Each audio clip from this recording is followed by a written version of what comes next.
শুরুতেই বলি, বাংলাদেশের এক তরুণ পেসার এখন আন্তর্জাতিক ক্রিকেটে ঝড় তুলেছে, আর সেই পারফরমেন্স দেখে মুগ্ধ হয়ে গেছেন ইংল্যান্ডের তারকা অলরাউন্ডার মঈন আলী। হ্যাঁ, ঠিকই শুনেছেন, নাহিদ রানা এই নামটাই এখন সবার মুখে মুখে। তার আগুনের গতি, ধারালো বাউন্স আর ভয়ঙ্কর লাইন লেন্থ ইতিমধ্যে নজর কেড়েছে বিশ্বের বড় বড় ক্রিকেটারদের। সম্প্রতি এক সাক্ষাৎকারে মঈন আলী বলেন, নাহিদ রানার বোলিং দেখে আমি সত্যিই অবাক, তার মধ্যে আলাদা কিছু আছে। যদি এভাবেই চালিয়ে যায়, ভবিষ্যতে সে বিশ্ব ক্রিকেটের বড় নাম করবে।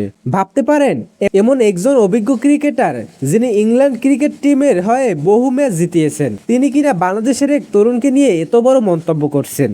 নাহিদ রানা ইতিমধ্যেই তার গতি দিয়ে ব্যাটসম্যানদের চাপে ফেলেছেন। তার বলের স্পিড অনেক সময় 145 কিলোমিটার ঘন্টার কাছাকাছি চলে যায়, যা বাংলাদেশের পেস আক্রমণের নতুন আশা জাগাচ্ছে। ক্রিকেট বিশ্লেষকরা বলেছেন, যদি ঠিকভাবে তাকে গাইড করা হয়, তাহলে সে হতে পারে বাংলাদেশের পরবর্তী বড় ম্যাচ উইনার। তাই এখন প্রশ্ন একটাই, নাহিদ রানা কি পারবে নিজের এই পারফরমেন্স ধরে রাখতে, বিশ্ব ক্রিকেটে নিজের নাম স্বর্ণক্ষরে লিখতে?